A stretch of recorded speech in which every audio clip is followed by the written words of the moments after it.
제7장 워크북 구원 실습. 가르침의 공부는 기반을 제공하지만 이는 시작에 불과하다. 이 기반 위에 우리는 건물을 지어야 한다. 공부했던 아이디어들을 삶에 적용해야 한다.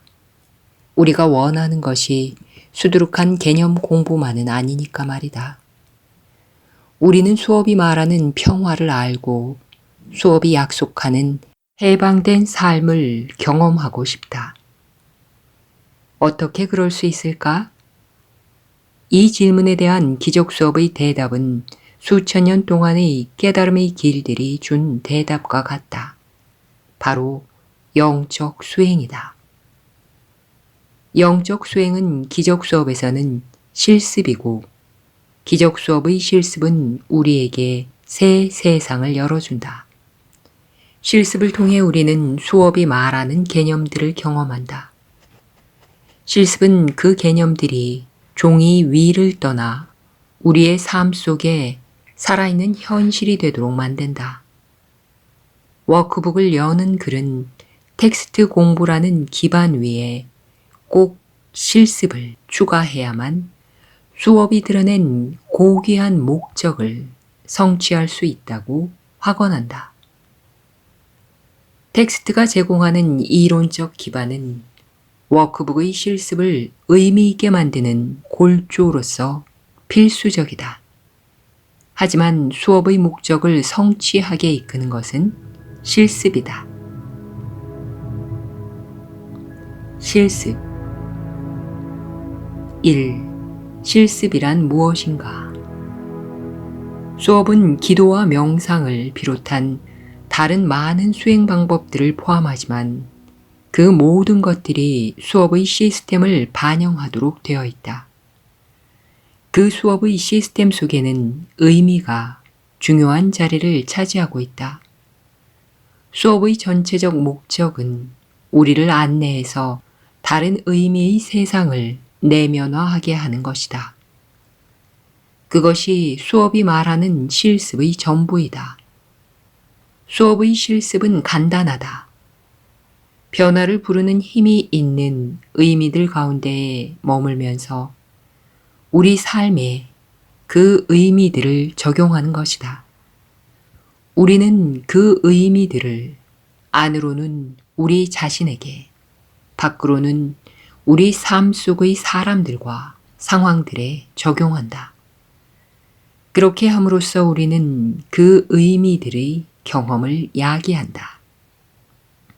의도적으로 천천히 문장들을 반복하는 것이 수업 실습의 주요 형태이고, 이런 실습은 그 효과가 정말로 강력하다.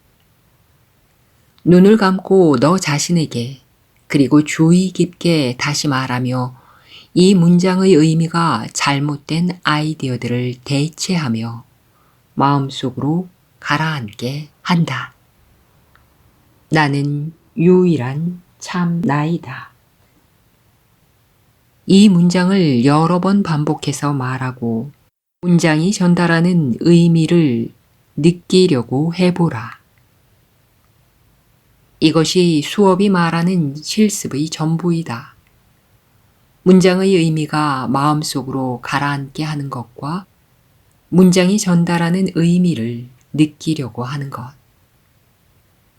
말은 우리의 마음 상태를 바꿀 수 있다. 우리는 말을 이용해 실제에 대한 우리의 경험을 바꾸려고 한다. 수업의 중심은 절대적으로 실습이다. 처음부터 수업의 저자는 그의 학생들에게 실습하라고 했다. 수업을 받아 적는 것을 시작하기도 전에 그는 빌 테트포드에게 실습을 지도했다. 그는 빌에게 이렇게 할 것을 제안했다.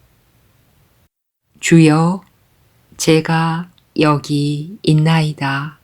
같은 매우 짧은 문장을 이용하고 그 문장 외에는 아무것도 생각하지 마라. 그저 너의 마음을 다른 모든 것으로부터 천천히 안으로 끌어 모은 다음 마음의 중심에 이 문장을 두어라. 이것은 분명히 명상 지도이다.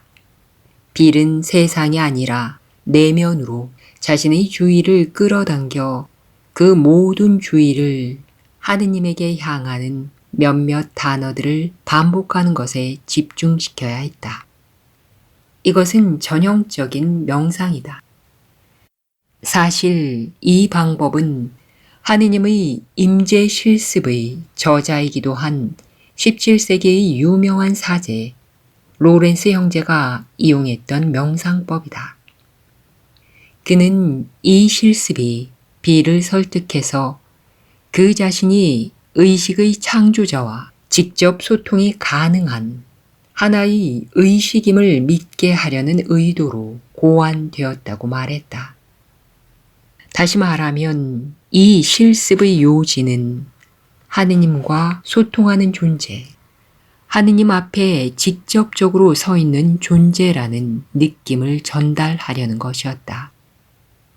이 실습은 심오한 심리적인 변형을 촉발하도록 고안되었다.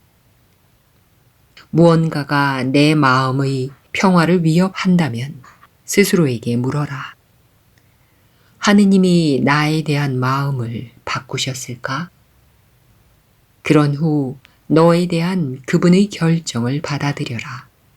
그것은 정말로 불변이니까 말이다. 그리고 너 자신에 대한 너의 마음을 바꾸기를 거부하라. 내가 지금 평화롭지 않은 것을 보니 나는 잘못 결정했음에 틀림없다. 나는 혼자서 그런 결정을 했지만 다르게 결정할 수도 있다. 나는 평화롭기를 원하기에 다르게 결정하겠다고 뜻한다. 나는 죄책감을 느끼지 않는다. 내가 맡기기만 하면 성령이 내가 한 그런 결정의 결과들을 모두 벗겨내기 때문이다. 성령이 나 대신에 하느님을 위한 결정을 내리도록 성령에게 맡긴다는 뜻을 세운다. 이 실습들은 감정을 역전시키는 힘이 있다. 보통은 하루 종일 헤어나오지 못할 감정들이다. 2. 영적 성장을 위한 엔진으로서의 실습. 놀랍게도 수업의 학생들 대부분은 실습의 중요성을 거의 알아채지도 못한다. 학생들은 일반적으로 수업을 일련의 강력한 아이디어들로 경험한다. 처음에는 그런 아이디어들을 읽기만 해도 우리 현재 지각을 흔들어 충분히 느슨하게 만들고 나아가 급진적인 지각을 얻는 기회들로 몰아갈 수 있다. 하지만 한동안 그러고 나면 어쩌면 몇 년이 될 수도 있다.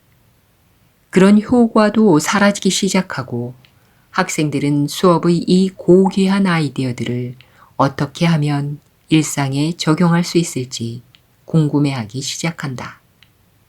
이 시점이 되면 대부분 수업에서 멀어진다. 다른 새로운 길을 찾거나 단순히 기적 수업을 뜸하게 펼쳐보거나 둘 중에 하나이다. 내 생각에 이런 현상은 실습이라는 무궁무진한 금광을 탐험하지 않은 데서 나온 불가피한 결과이다. 수업이 보는 영적 개발은 대체로 그것보다는 진정한 의미에 주의를 집중하는 법을 훈련하는 것으로 그 진정한 의미를 내면화하는 것이라고 할 수 있다. 워크북 렉슨 284는 깨달음의 과정을 보는 그런 방식을 완벽하게 포착해서 말해준다. 1. 이것은 이 아이디어는 진리이다. 하지만 처음에는 말해야 한다. 2. 많이 반복해서 말해야 한다. 3. 받아들여진다. 하지만 부분적인 사실로서 많은 의구심 가운데 받아들여진다. 4. 점점 더 진지하게 고려된다. 5. 마침내 진리로 받아들여진다. 영적 여행 전체가 이 문장 하나로 귀결된다. 진정한 의미에 집중하는 법을 훈련하는 것으로 진정한 의미를 내면화하는 것. 이 과정에는 천국에서의 완전한 깨달음으로 이끌 힘이 있다. 수업이 말한 대로 천국에 있는 것은 단지 우리의 모든 주의를 천국에 집중하는 것이다. 그날그날의 실습 시간의 각각은 너희 해방으로 향한 거대한 발걸음이 될 것이다. 실습할 때마다 최소한 조금 더 알아차리게 될 것이다. 때로 1000년 혹은 그 이상의 세월을 아끼게 되기도 한다. 하느님이 너에게 준 행복을 받아들이는데 매 시간 5분 정도는 충분히 투자할 가치가 있지 않겠는가?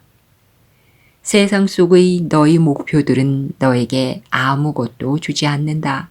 그러나 실습은 너에게 모든 것을 줄 수 있다. 실습에 대한 이런 주장은 놀랍기 그지없다. 하지만 나는 과장이 아니라고 생각한다. 개인적인 경험을 말하자면 워크북 실습만큼 내 인생의 질을 향상시킨 것은 아무것도 없었다. 나의 화를 치유하고 마음 상태를 고양시키는 수업의 능력을 조금이라도 따라가는 것은 아무것도 없었다. 수업의 실습은 치유와 대답을 위해 폭풍 같은 삶의 한가운데서 평화를 찾기 위해 그리고 광기의 세상에서 의미를 찾기 위해 매일 내가 고개를 돌리는 곳이다. 워크북 수업은 실습이 수업의 길을 걷는 데 있어서 중심이라고 확신하기 때문에 책 한 권을 헌사했다. 그 책, 학생들을 위한 워크북은 수업의 아이디어에 기반한 영적 수행을 위한 1년짜리 훈련 프로그램이다. 그날 특별한 생각과 영감을 주는 가르침을 제공하니까 언뜻 보면 1일 명상을 위한 간단한 책자처럼 보인다. 하지만 사실 워크북은 많은 과정이 한꺼번에 다 같이 전진하는 고도로 세련된 프로그램이다. 워크북으로 우리는 다양한 아이디어들을 내면화하고 동시에 1년의 훌륭한 영적 실습들을 훈련할 수 있다. 워크북은 실습들을 모아 천천히 끝까지 애워싸며 구원 실습을 하도록 만든다. 그리고 동시에 수업은 우리로 하여금 마침내는 수업을 떠나 우리만의 흐름 아래 실습을 계속할 수 있게 준비해 준다. 워크북의 아름다움 중의 하나는 우리를 더할 수 없이 부드럽게 이끌어간다는 것이다. 절대 강요하지 않는다. 그 어떤 선행하는 영적 수행도 요구하지 않는다. 시간을 눈에 띄게 많이 할애하라고 하지도 않는다. 심지어 실습할 생각들을 믿으라고 하지도 않는다. 워크북은 회의적인 초심자라는 있는 그대로의 우리의 모습을 받아들이고 거기서 우리에게 필요한 모든 것을 제공하는 프로그램이다. 수업이 말하듯이 당신은 전적으로 주의만 하면 된다. 워크북은 우리에게 정확하게 무엇을 해야 하는지 말해주고 심지어 그 지시를 따르지 못했을 때 어떻게 해야 하는지도 말해준다. 워크북이 그렇게 느긋할 수 있는 것은 우리가 여러 혜택들을 직접 경험하다 보면 따라오게 되어 있고 그 과정에 삶에서 평화를 느끼다 보면 이 실습이 시간과 노력을 들일 만하다고 확신하게 될 것을 알고 있기 때문이다. 그렇게 수업은 우리를 완벽하게 설득시켜 우리로 하여금 남은 인생 동안 수업이 말하는 실습에 계속 더 깊이 들어가기를 바란다. 그런 목적을 성취하기 위해 워크북은 일단 거의 아무것도 아니라고 할 만한 실습을 하라고 한다. 처음 3주 동안은 하루에 몇 분만 실습하면 된다. 하지만 그런 실습의 혜택이 저절로 그 모습을 드러낼 즈음에 워크북은 우리에게 점점 더 많은 것을 요구한다. 레슨 221에서 시작되는 파트 2쯤이 되면 아침 저녁 매 시간 정시, 1시간 안에도 여러 번, 그리고 일상에서 아주 작은 동요를 겪을 때조차 실습하기를 바란다. 그런데 더 많이 실습하라고 하면서도 그런 실습 시간 동안의 할 일에 대한 지시는 점점 더 줄어든다. 따라서 우리로서는 그 실습 시간을 어떻게 보낼지 결정할 자유가 점점 더 커진다. 우리에게 잘 작동하는 방식에 따라 그리고 성령의 안내에 따라 결정하면 된다. 결국 수업의 목적은 학생들이 전적으로 자신만의 동기로 힘을 받고 자신만의 내면의 지시가 안내한 실습에 규칙적으로 진심을 다하도록 만드는 것이다. 그럴 수 있다면 그 학생은 더 이상 수업이 필요 없다. 온전히 내면으로부터 흘러나오는 실습을 하는 것이니까 말이다. 1. 실습으로 에워싸인 하루. 영적 여행은 끝이 없어 보인다. 워크북은 그 규모를 단 하루로 줄였다. 수업은 단지 그 하루만 내내 하느님을 기억하도록 우리를 훈련시킨다. 워크북의 기본 단위는 하루이다. 1. 아침에 조용한 시간 갖기. 2. 매 시간 상기하기.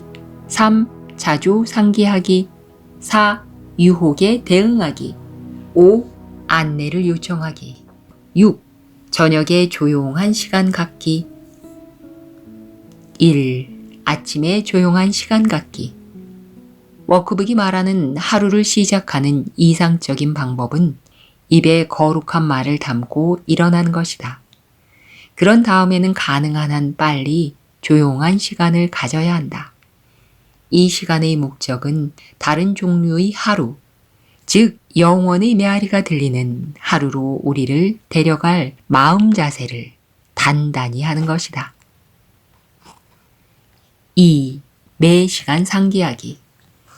아침의 평화를 유지하려면 그 평화를 하루 종일로 연장해야 한다. 매 시간 상기하기의 목적이 그 연장이다. 어떤 한 시간도 다음에 오는 한 시간에 그 그림자를 남기지 못하게 하고 한 시간이 지날 때 그 시간 안의 모든 것도 시간과 함께 떠나 보내라. 그렇게 할 때 너는 시간의 세상 속에서 자유롭고 평화롭고 영원한 채 남을 것이다. 3. 자주 상기하기. 하루 종일 오늘의 아이디어, 내가 어디를 가든 하느님이 나와 함께 계신다를 매우 자주 천천히 반복해라. 눈을 감고서 하면 더 좋다. 내가 말하는 것을 생각하라. 그 말들의 의미를 생각하라. 그 말들이 너에 대해 암시하는 거룩함에 집중하라. 한결같은 너희 동반자에 집중하라. 너를 둘러싼 완벽한 보호에 집중하라. 4. 유혹에 대응하기. 하느님과 함께 하루를 보내고 싶다면 우리의 평화를 보호할 방법이 있어야 한다. 그날의 아이디어는 또한 너를 힘들게 할 모든 상황에 즉시로 적용되어야 한다. 너 자신에게 다음과 같이 말함으로써 그날의 아이디어를 적용하라. 내가 지금 보는 상황은 내가 만든 것이다. 이런 실습으로 기분이 얼마나 즉각적으로 바뀌는지 보는 일은 정말로 놀라울 따름이다. 워크북은 이 말들이 너로 하여금 너를 지배하는 듯이 보이는 사건들을 지배하게 한다고 말한다. 그런 사실을 거듭 경험한다면 당신은 마침내 다음과 같은 워크북의 말을 믿게 될 것이다. 모든 것을 볼 방법이 하나 있다. 그것은 모든 것을 하느님을 향한 그리고 세상의 구원을 향한 너의 또 다른 발걸음으로 보는 것이다. 5. 안내를 요청하기. 우리는 완전히 다른 방식으로 결정할 수 있고 워크북의 목적 중의 하나가 그런 결정을 할 수 있도록 우리를 훈련시키는 것이다. 다른 방식은 내면으로 고개를 돌리고 마음을 고요하게 하고 성령에게 안내를 요청하는 일과 관계된다. 레슨 71은 그에게 매우 구체적으로 물어라 라고 말한다. 당신은 제가 무엇을 하기를 원합니까? 당신은 제가 어디를 가기를 원합니까? 당신은 제가 누구에게 무슨 말을 하기를 원합니까? 내 경험을 말하자면 질문하면 대개 뭔가를 듣는다. 나에게 그 대답은 말로서가 아니라 일종의 이해로 다가온다. 매우 맞다는 느낌이 드는 아이디어가 떠오르는 것이다. 그런 이해는 어떻게 해야 하는가에 대해 내가 이전에 생각했던 것과 완전히 다른 경우가 대부분이다. 따라서 대개 나는 내 습관적인 패턴과 완전히 다른 결정을 내리게 된다. 나를 곤란에 빠뜨린 것이 바로 그 습관적인 패턴들이었으니 진정 축복이 아닐 수 없다. 6. 저녁에 조용한 시간 갖기. 가장 이상적인 것은 그날의 실습 문장과 함께 잠드는 것이다. 이런 마무리는 아침에 내렸으며 하루 종일 강화했던 결정에 대한 최후 긍정이다. 또한 우리가 실습했던 말들이 진정으로 우리가 원했던 것이었다는 확인이기도 하다. 그리고 정말로 하느님과 함께한 하루였다고 말하는 것이다. 저녁에 고요한 시간 갖기는 우리로 하여금 하느님의 사랑 속에서 쉬면서 하느님의 품 속에서 평화롭게 잠들 수 있게 한다. 그리고 내가 다시 일어날 때 너희 실습이 또 다른 행복과 평화의 날을 제공할 것이다. 또 다른 날을 맞이하며 그 같은 말을 입에 담은 채 다시 한번 일어나기 위해서 말이다. 그리고 사이클은 다시 시작된다. 또 다른 평화의 날, 하느님과 함께하는 또 다른 날. 수업의 저자는 우리가 우리의 마음을 새롭게 이용하기 위해서는 우리 손을 이끌며 우리를 체계적으로 훈련시킬 누군가가 필요하다는 것을 잘 알았다. 워크북이 바로 그 누군가이다. 워크북의 지시에 집중하며 단지 매일 완수하기만 한다면 가고 싶어 하는 곳으로 가게 될 것이다. 2. 제대로 실습하지 못했을 때. 실습 시간을 놓쳤음을 알아챘을 때 기분 나빠하지 말고 죄책감에 빠져들지도 말고 무엇보다 포기하지 마라. 그냥 즉시로 실습으로 돌아가라고 말한다. 워크북은 우리가 실습을 놓치게 되는 기간을 모두 하나로 실수라고 지칭하며 다음과 같이 말한다. 그 모든 오류들을 다만 그 자체로 인식하는 것으로 떠나보내자. 그것들은 너로 하여금 내가 유일한 참나임을 계속 알아채지 못하게 하려는 시도들이다. 3. 실습 지원 수단 및 지지 도구들. 실습하기를 원하는 마음, 잘 보이는 곳에 시계를 두기. 실습하고 싶은 생각이 들 때마다 실습하기. 4. 기도와 명상. 기도란 말 혹은 생각으로 하느님과 적극적으로 소통하는 것이라고 정의하고 일반적으로 명상이란 마음을 비우고 그 비운 마음에 더 높은 상태가 들어오도록 주의를 집중하는 것이라고 정의하고자 한다.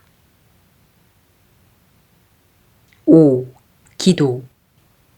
워크북의 기도는 거의 전적으로 우리의 내면의 여정에 관한 것이다.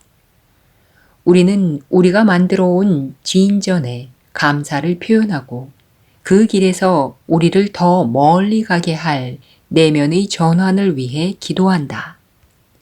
워크북의 기도로 우리는 하느님의 필요를 충족시키기보다 그분이 우리의 필요를 충족해 주시도록 한다. 우리는 그분의 자녀들이다. 그러니 우리가 해야 할 일은 그저 받는 것이다. 우리는 우리의 의도를 말하고 진리를 인정하고 자신을 확신시키기 위한 질문을 하는 것으로 시간을 보낸다. 모두 스스로 새로운 결의를 하기 위해 쓰는 방법들이다. 기도는 명상을 위한 훌륭한 준비이기도 하다. 기도는 우리의 흩어져 있는 생각과 열망을 한데로 모은 다음 하느님에게 맞춘다. 사실 이것이 워크북이 보는 기도의 목적이다. 6. 명상. 첫 번째 명상법부터 살펴보겠다. 여기서 당신은 거친 의도들을 가라앉히고 당신 마음의 표면을 질식시키는 생각의 구름들을 통과하는 일에 마음을 집중한다. 그리고 하느님이 머무시는 마음속의 고요한 중심, 즉 마음의 핵심으로 내려간다. 두 번째 명상법을 나는 하느님의 이름, 명상이라고 부른다. 기본적으로 레슨 183에서 배울 수 있다. 하느님이 와서 당신 앞에 그 모습을 직접적으로 드러내시기를 요청해야 한다. 모든 주의를 집중하고 당신이 바라는 유일한 일이 하느님이 나타나시는 것인 양 열망해야 한다. 다른 생각들이 들어오면 하느님의 이름이 세상의 전부인 양, 산만한 그 생각들은 아무것도 아닌 양, 하느님의 이름을 반복하는 것으로 그 생각을 떨쳐낸다. 세 번째, 워크북 최고의 명상법을 나는 열린 마음 명상법이라고 부른다. 워크북 끝에서 165개의 레슨들에서 실습하게 되어 있다. 우리는 의식적으로 마음속의 모든 말과 생각과 믿음을 비우려고 노력해야 한다. 마음 자체가 말 없는 고요한 기대만으로 채워지는 하나의 진공관처럼 되는 것이다. 언어를 초월하는 일은 워크북의 목적에서 상당 부분을 차지한다. 앞에서 말했듯이 워크북은 우리를 새로운 의미의 세상으로 데리고 가려 한다. 그리고 의미를 전달하는 것이 말이기 때문에 워크북은 우리의 마음이 그 의미들을 맛보게 하기 위한 도구로서 말들을 이용한다. 하지만 말은 그 의미들을 가리키기만 한다. 말은 오직 상징이고 말이 지시하는 것들 그 자체는 아니다. 그러므로 우리에게 그 의미들을 소개해주고 난 다음 말들은 결국 물러나야 한다. 그때만이 우리가 순수한 의미 그 자체와 직접적으로 만날 수 있다. 하지만 그 말들은 실습의 시작과 끝을 제외하고는 단지 필요에 따라 목적을 상기할 때 이용해야 할 지원 도구에 불과하다. 우리는 우리가 사용하는 수단 말들이 아니라 실습으로 얻을 수 있는 경험을 믿는다. 우리는 경험을 기다리고 그 경험에서만이 확신을 얻을 수 있음을 인식한다. 우리는 말을 이용해 이를 넘어서며 말의 소리를 훨씬 벗어나 의미로 나아가려고 끊임없이 노력한다. 우리가 의미의 원천으로 접근해 감에 따라 소리는 점점 약해지다가 사라진다. 우리가 안식을 발견하는 곳이 바로 그 원천이다. 7. 워크북 졸업. 수업은 어떤 사람이 워크북을 졸업한 사람인지 분명히 묘사하고 있다. 그는 아침, 하루 종일, 그리고 저녁, 그리고 힘든 일이 있을 때마다 워크북이 어떻게 하라고 말해주지 않아도 스스로 실습할 수 있다. 워크북의 실습을 내면화해서 자신의 일부로 만들었기 때문에 자신에게 이렇게 저렇게 하라고 말하는 책 같은 건 더 이상 필요 없다. 훈련이 다 된 것이다. 그것이 워크북이 노리는 목표이다. 구원을 위한 실습의 가장 유익한 형태는 밖으로부터 부과된 구조가 아니다. 그것은 안으로부터 나오는 실습의 흐름으로 여정의 끝에 도달하겠다는 당신의 진심에서 우러나오는 욕망에 기인한다. 하지만 그런 내면의 동기가 확고해질 때까지는 외부적인 구조를 주는 외부적인 목소리가 필요하다. 가장 중요한 것은 목표를 너무 멀리 두지 않고 그날의 실습만 충실하게 해 나가는 것이다. 느슨한 구조 속에서 우리는 자신의 워크북 실습의 경험과 개인적인 필요, 그리고 성령의 안내에 의해서 안내받으며 나아간다. 무엇보다 앞서가지 않는 것이 중요하다. 이만하면 많이 왔다고 느끼며 구조 자체를 떠날 때라고 결정하고 기본 실습들을 하지 않으며 그저 있는 그대로 존재하며 물 흐르듯 살고 싶다고 느낄 수 있는데 매우 흔한 유혹이다. 거의 확실히 실습이 습관이 된 당신에게 위협을 느낀 에고가 목소리를 높인 것이다. 그런 유혹에 넘어가지 말고 어떤 단계에 있든 늘 어떤 훈련이든 필요하다는 사실을 겸손하게 받아들이자. 워크북 서원 첫 문단의 말처럼 훈련되지 않은 마음으로는 아무것도 성취할 수 없기 때문이다. 결론. 레슨 20은 다음과 같이 말해준다. 너는 구원을 원한다. 너는 행복하고 싶다. 너는 평화를 원한다. 너는 그것들을 지금 갖고 있지 않다. 너의 마음이 전혀 훈련되어 있지 않기 때문이다. 평화와 행복을 원한다면 수업이 단순한 지적인 유희, 그 이상이기를 바란다면 이 길의 출발점에서 나아가 이 길이 말하는 고귀한 약속들이 실현되는 것을 보고 싶다면 실습을 하자. 워크북을 실습하자.